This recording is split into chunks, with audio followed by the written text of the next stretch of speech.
Hello and welcome to the movie podcast after show for The Last of Us Season 2.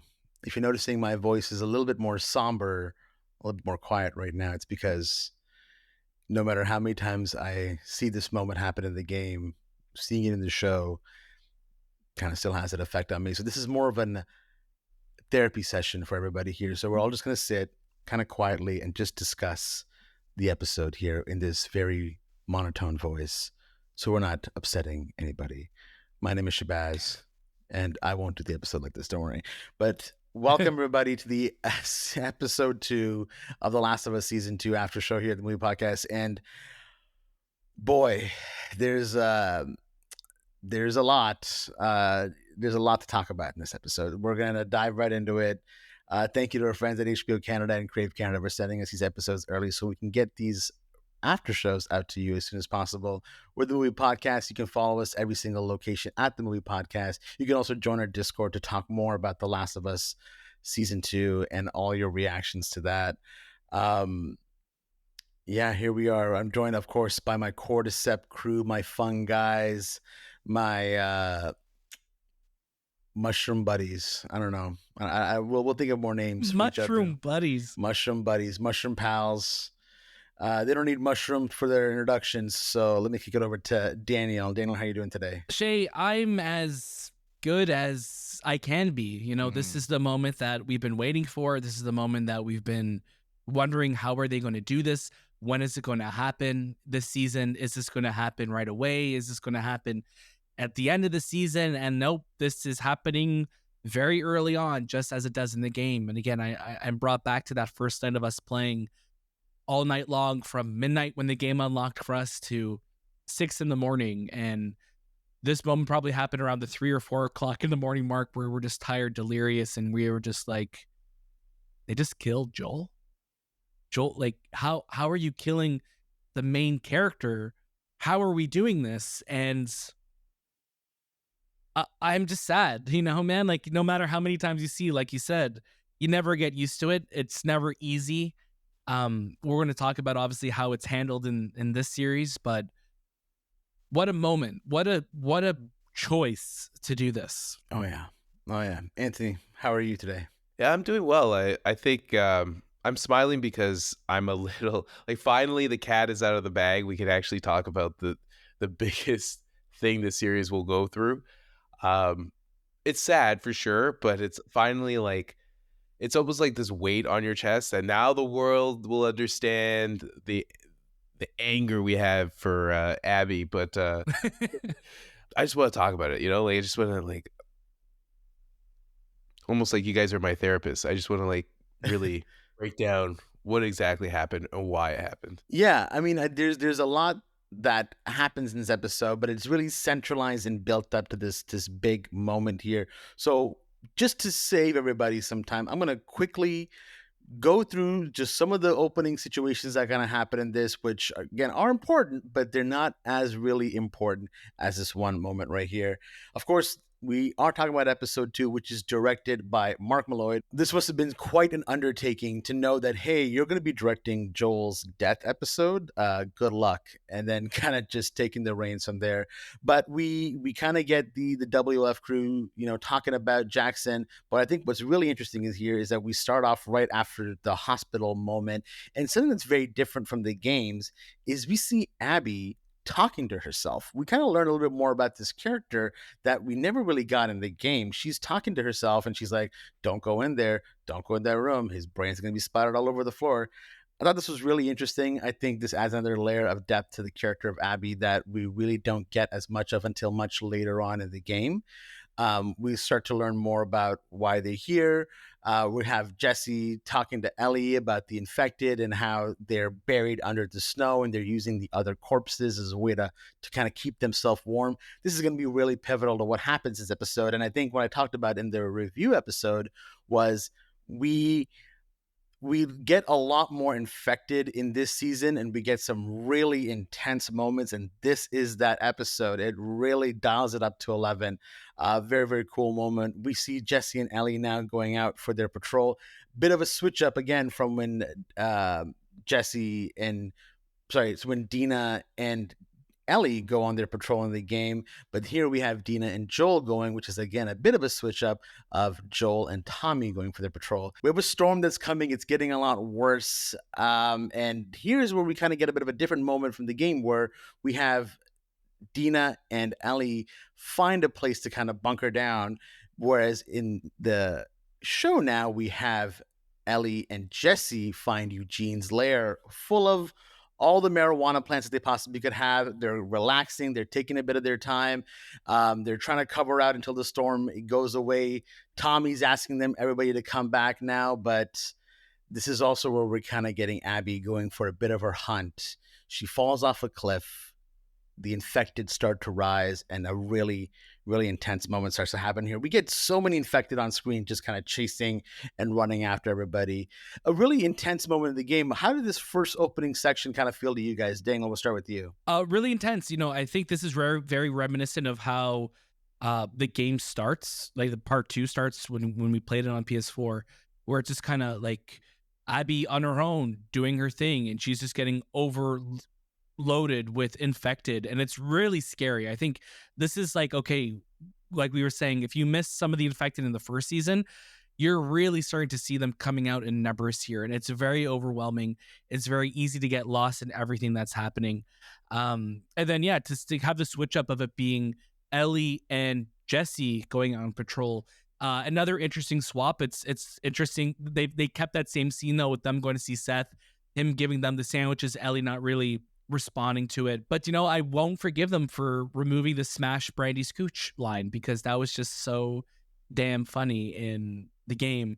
But it's just I think that was a really cool character moment for Ellie and Dina to get more acquainted. So for it to be with Ellie and Jesse, very different. But again, I know we're also needing to build their relationship up with one another as the season's going to go on. But I love that they kept Eugene's lair, and it's just full of weed, and it's just so good. Again, it's one of those things that's just so iconic from the game, and I'm just glad I made it into this. Anthony, what about yourself? Specifically the chase with Abby, I think just from playing the video game, that was such a terrifying moment, and watching it in a live action version is much more terrifying, especially once she gets through that fence and they crowd the fence, and the infected are pushing their hands through the fence, and it's like cutting their, like, it's just like you could just feel it, like these things want her so bad as she's like crawling. It's such a scary moment, especially when you have like thousands and you're in the middle of a mountain and you're running. So I think that's the sequence with Abby and just being alone in the snow, running for your life. It's pretty scary. It's pretty scary. Other than that, like the changes in the partners and who is going with who, I think again it's just building more rapport with those characters, so they will have more value as the season goes. But yeah, interesting. Different takes, but I'm okay with it. Like I still think the game does it better with Ellie and Dina going to Eugene's lair than Jesse. Yeah, Ellie and Dina going to Eugene's lair in the game is such an important moment, because it's really when we start to see their love blossom. They share a very intimate moment together, and we kind of start to see the seeds of Dina questioning Ellie's scars and her tattoos a lot more. So that moment really kind of builds up. But again, I think when you talk about storytelling in the longevity of this season, this narratively makes more sense, as we'll start to see in the coming episodes, of why these pairings work. But yeah, that moment of Abby being chased by the infected is, I think, scarier in the show, because these infected seem so much more ruthless when they're shaking the fence, and you start to see the camera zooming in on like the pole, like actually like unearthing itself. That's something that's so different from the game, because in the game, yeah, you're running and you're being chased, but here you're really feeling that intensity.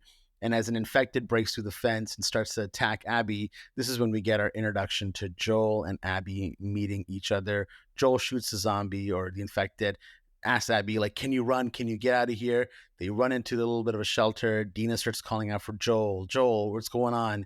And you see Abby's face just kind of lighten up and like, oh my God, I just survived one of the most intense moments, but also I'm with Jole now. They want to get back to Jackson, but it's not going to make any sense because of all the infected that are out there. Abby comes up with this brilliant idea of, hey, well, why don't you come over to my place? We can have some tea. You know, my friends are there. We're just hanging out. And then this is where we kind of get to the really, really big moment. And Daniel, if you would like to kind of kick us off with how this goes. Okay. You know, Jole and Abby and Dina head up to the cabin, and we, we're in our stomachs. We kind of know what's happening. You know, this is the guy that she's been chasing. When you look at this from the game side, we don't really know that at all yet. So when Abby pulls a shotgun and shoots Joel in the leg, when that happens in the game, it's a shot heard around the world. Shook. You're like, what the fuck is happening? See this on the series side. We know that she's been chasing him, and he gets shot, and it's such a devastating moment. Again, Joel's very tough. He's a very tough character. So he gets shot. He's still just there, like obviously in pain. But Abby starts monologuing. She just starts going off. She's like, she's like Syndrome, right? She's just like you sly dog, like you caught me monologuing. Like she's just going off. And I love that Joel is just like, in all of his pain, he's like, you just shut up and do it already. Yeah. Like just do it. And then you get that iconic line from the game. You don't get to rush this. This is something that Abby has been like, you don't get to rush this. And this has been something that she's been living her last 5 years of her life, trying to get to this moment, and to have this man save her life seconds before, and now to be the one who's about to take his life away. What a cruel juxtaposition of events, but yeah, this is absolutely devastating. You have the whole crew there. You're starting to see more of Abby's crew. You're getting Owen, you're getting Mel, you're getting Nora, you're getting Manny. So you're getting everyone there, and all these actors, brilliant actors, all of them, who again don't get a lot to do in these first 2 episodes, but we know how their roles are. We know what their roles are in the game, so we know that they're going to have more to do eventually. But to have this moment here, to have Jesse and Ellie, who obviously want to go back to Jackson, because this is something that's very different from the game. Jackson is being attacked by an army of infected. That does not happen in the game. It's just a bad snowstorm that's happening in the game. So they want to get back there, but they can't because they want to also track where Joel is going, Joel and Dina. So by the time Ellie makes it into this cabin, they knock her out. They pin her to the floor again. This is very much 1-for-1 for what we've seen from the game, and she's just watching. Yeah, before we get to that moment, that moment even more, I think what's really interesting here is we get Abby really monologuing, like you said, and explaining in detail why it is that she's here. Something very different from the game, where we're again really just getting breadcrumbs of who these characters are. I loved in the game when this moment happens, because obviously it's Joel and it's Tommy, and I love Joel's line of like, "You guys look like you heard of us before," and that's when the shotgun happens, and that moment I think just sticks out to me so well. Here it's a bit more subdued. We're getting the moments, but I think Kaitlyn Dever here, oh my God, she is putting on a clinic. The way that she's just absolutely molded into Abby, a character who in the game is just really buff, jacked character. Kaitlyn Dever, very small woman, and she's still able to bring a 6 foot tall performance here. I think it's really, really impactful. We get the shotgun, like you said. We get the break in by Ellie here. And I think this is kind of where all 3 of us agree on a very certain moment that happens. So, Anthony, I would love for you to kind of explain what it is that we kind of see with Ellie staring at Joel, who's pretty much on the brink of death now.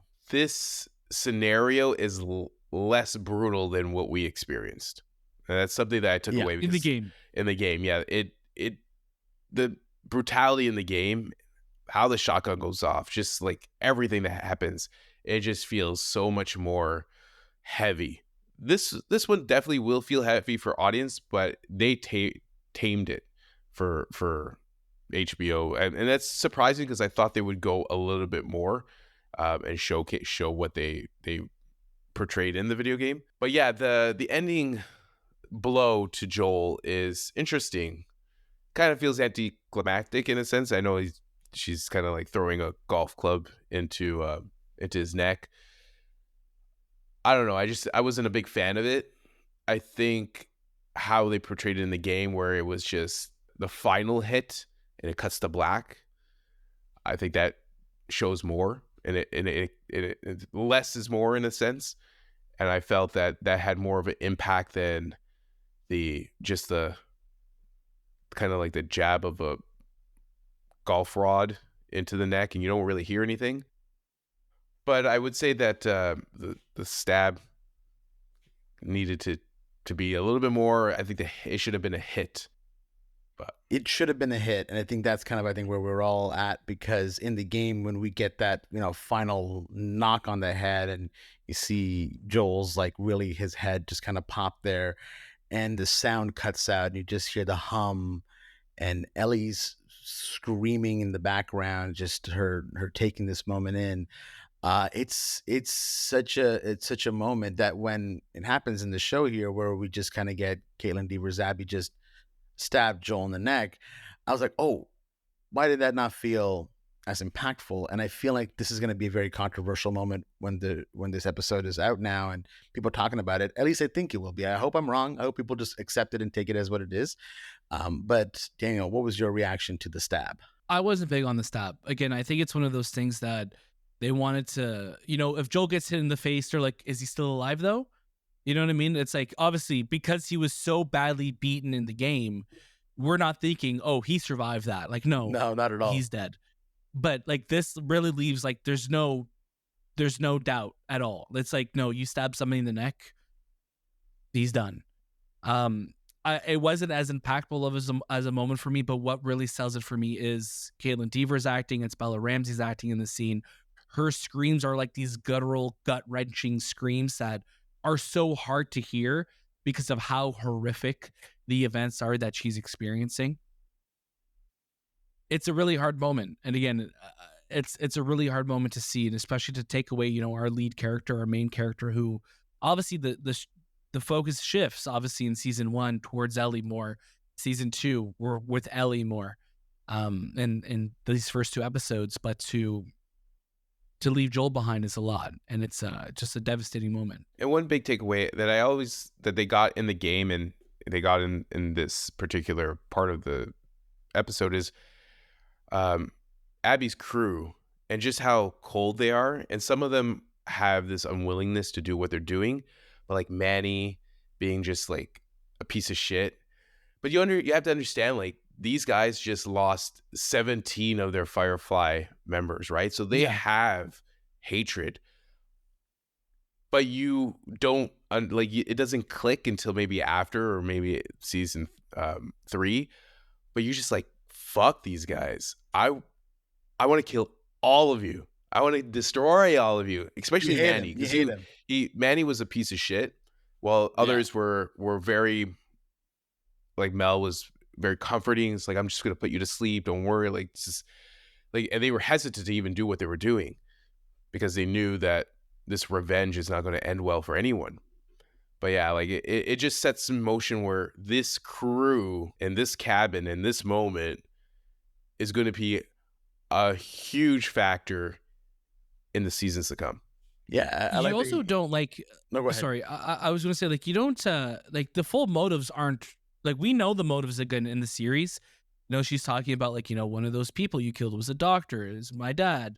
Like, we're getting that revelation here, where in the game, correct me if I'm wrong, I don't think we know this at this point. We don't I don't think it this is until the we're not known, right? So it's like, so again, in the game, it's like, we're just like, who are these people? Like, this is somebody that Joel's just wronged.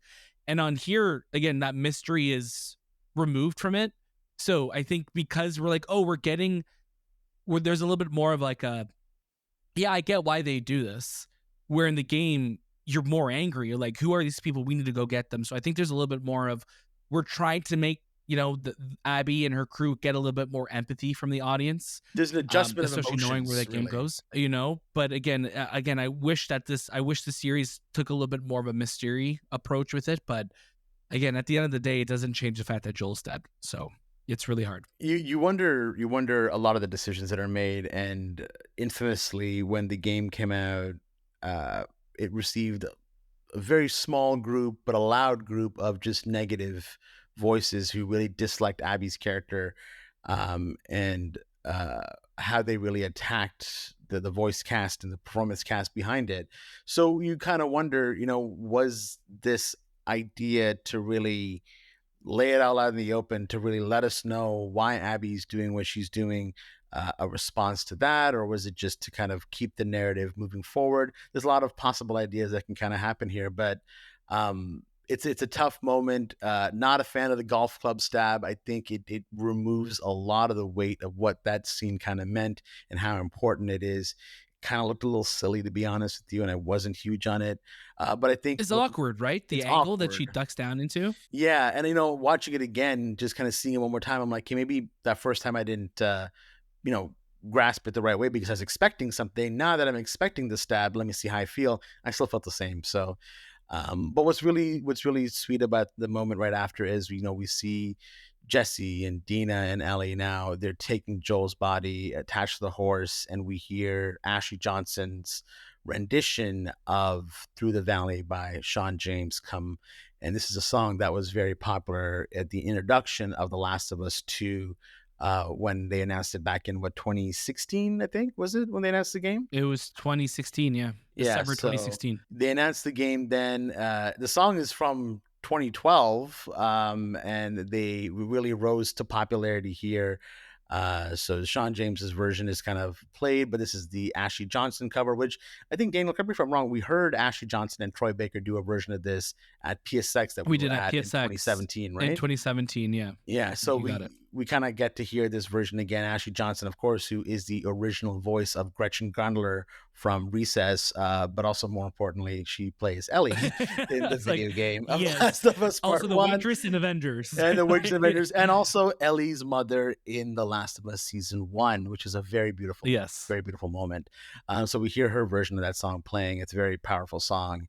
And then we get the cut to black with absolutely no score, just silence over those credits. Kind of reminds me of in 24 when somebody dies and there's no clock sound at the end. Yeah.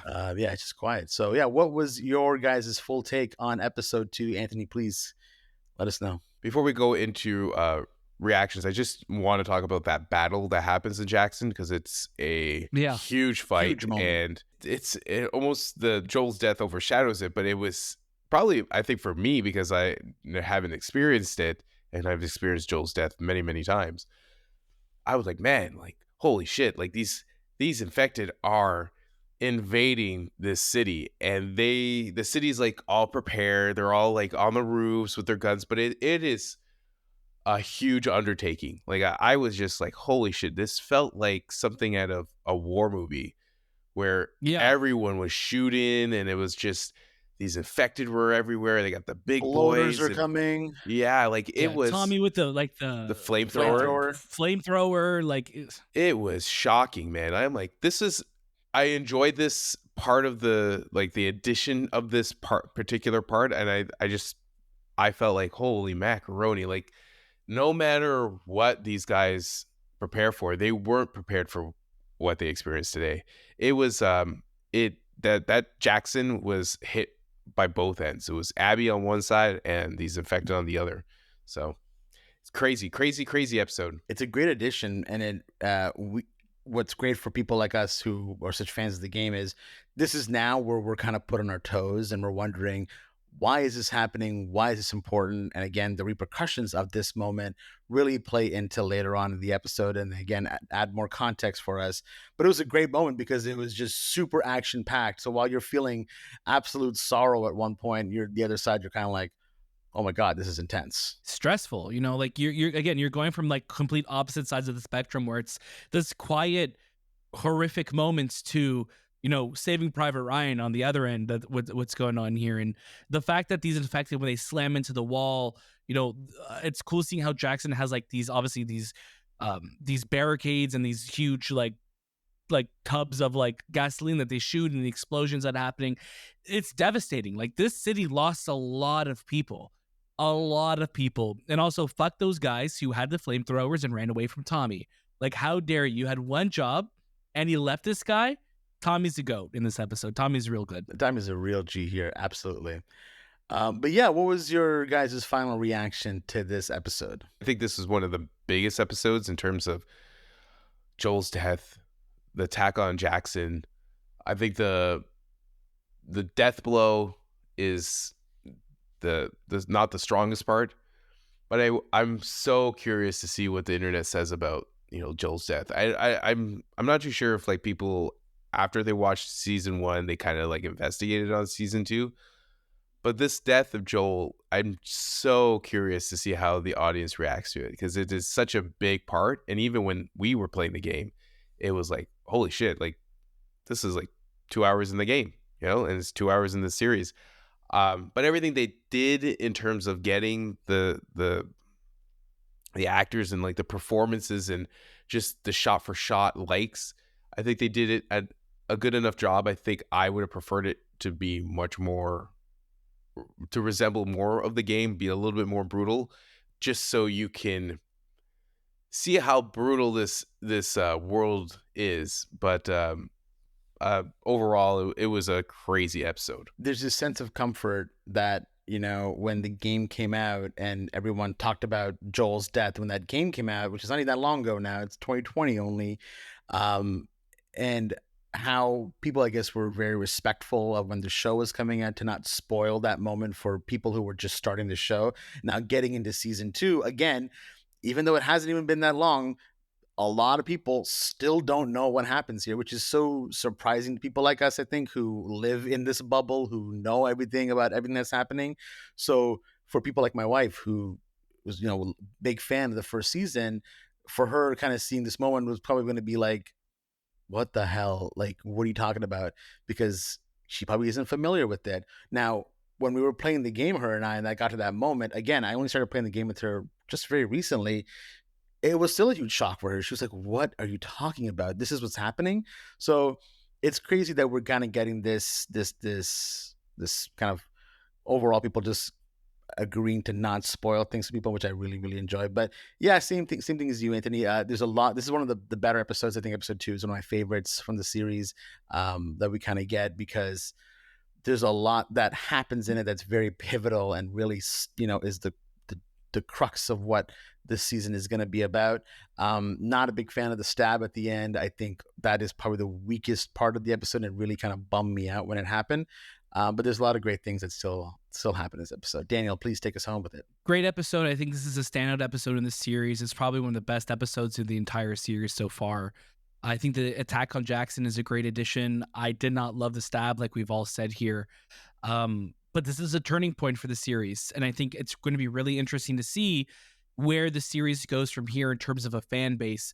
Pedro Pascal is so beloved as an actor. Jole is really loved as a character. And I think back to The Walking Dead 15 years ago, or whenever it happened, when they killed Glenn off, right? When they killed Stephen Yeun's character off in Walking Dead, viewership dropped like by 2 million people a week. He was a beloved character. It was a huge drop off. So I'm really curious to see if there's going to be a divide. Is there going to be a split in viewership now that he is no longer part of the season? But time will tell. Time will tell. Again, that was the movie podcast after show, The Last of Us Season 2, Episode 2, directed by the lovely Mark Mylod. If you haven't already joined our Discord to talk more about The Last of Us, to really gush about it, the show notes down below have all that information where you can follow us. We will be dropping a lot more episodes about this series, one after each episode, believe it or not. That's kind of what an after show is. And we'll dive deeper and deeper into it. Of course, huge shout out to our friends over at HBO Canada and Crave Canada for giving us episodes to watch and review. That was This Time with the Movie podcast, and we'll see you next.